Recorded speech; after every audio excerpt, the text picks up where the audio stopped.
Bonjour à tous, bienvenue sur ma chaîne, c'est Beautiful for Us pour notre petit rendez-vous du jour, la case numéro 21.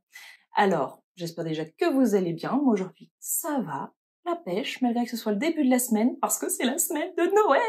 Je sais pas vous, mais tellement d'effervescence, tellement de choses à faire. N'hésitez pas à me dire si vous êtes prêts, êtes-vous prêts? Nous on est dans les starting blocks ici. Aujourd'hui, la case 21, nous avons une petite montagne de cadeaux. Et d'ailleurs, regardez si...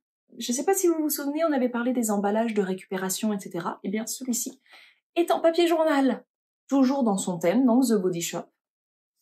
Le petit chat qu'on voit depuis plusieurs cases, qui essaie de jouer avec une guirlande. Ok, oui, pas de souci, j'ai rarement vu des chats y résister. Ok, pas de problème.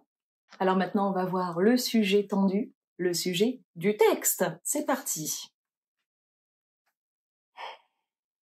Bon, on est reparti sur les femmes sans abri. Petite parenthèse, parce que j'ai joué mon inspecteur d'Eric et j'ai mené l'enquête. Il est vrai que The Body Shop s'est engagé, notamment pour 2020, pour le droit de la femme. C'est-à-dire que, par exemple, en France, il s'engage à reverser 30 000 € pour les associations en règle générale ou pour des personnes qui défendent les droits de la femme, avocats, associations, etc. D'accord. Ils avaient aussi le projet, je ne sais pas si ça a été réalisé, de verser à l'échelle mondiale 250 000 livres. Parce que vous savez que The Body Shop, c'est une enseigne britannique. Jusque-là, ok, pas de souci. Apparemment, ils ont également fait un spot publicitaire avec des femmes sans abri, une association de femmes sans abri. Je n'ai pas réussi à le retrouver, ce qui est fort dommage. D'ailleurs, si vous avez pu le voir, ou si vous avez un lien, je veux bien que vous me mettez en commentaire, je serais curieuse, il n'y a pas de souci, je veux bien.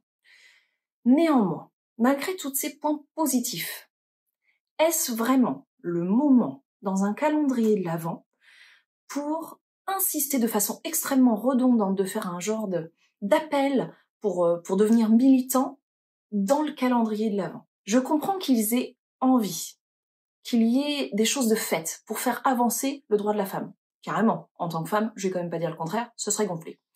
Mais, d'étaler ça plutôt sur l'année. Mais encore une fois, sur un calendrier de l'Avent, qu'est-ce qu'on recherche? On cherche du bonheur, on cherche un peu d'insouciance aussi, on cherche à se faire plaisir, hein, que ce soit quand on a été tout petit avec notre petit chocolat qui fond dans la bouche, ou maintenant avec ce type de calendrier, on cherche à être content. Donc avoir ce genre de message limite culpabilisant, quasi quotidiennement, juste avant de se faire un cadeau, eh ben je trouve que ça me jette un malaise. Après, c'est mon avis. Je remets pas du tout en doute les actions qu'il mène, mais je trouve que là, c'est un peu insistant et pas franchement le moment.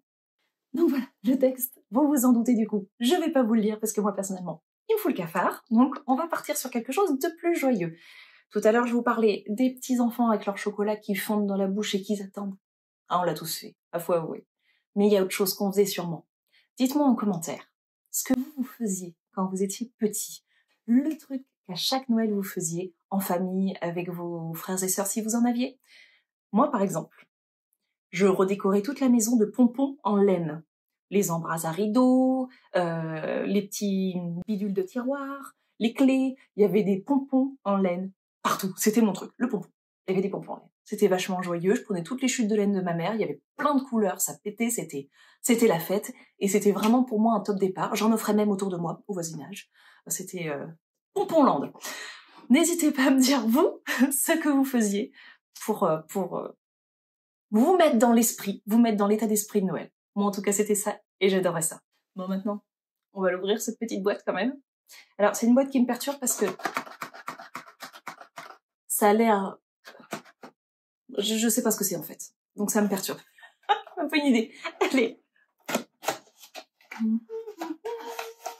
Ah. On a déjà eu ce type de format, mais ce n'est pas le même. Donc là, nous avons un masque tissu éclat à la vitamine C. Alors, 15 minutes celui-ci quand même. Hein. Ah bah c'est comme la brume rafraîchissante, c'est au Camu Camu. Vous savez, je vous avais fait un petit spot information parce que je ne connaissais absolument pas ça. C'est les mêmes ingrédients. On est sur quelque chose d'hydratant et d'éclatant. Je vais peut-être pas le tester maintenant. Parce que, je ne sais pas vous, mais moi je vais me le garder pour début janvier. Vous savez, une fois qu'on aura bien fait la fête, qu'on se sera bien amusé et qu'on sera loin de l'éclat. Enfin, ça dépend.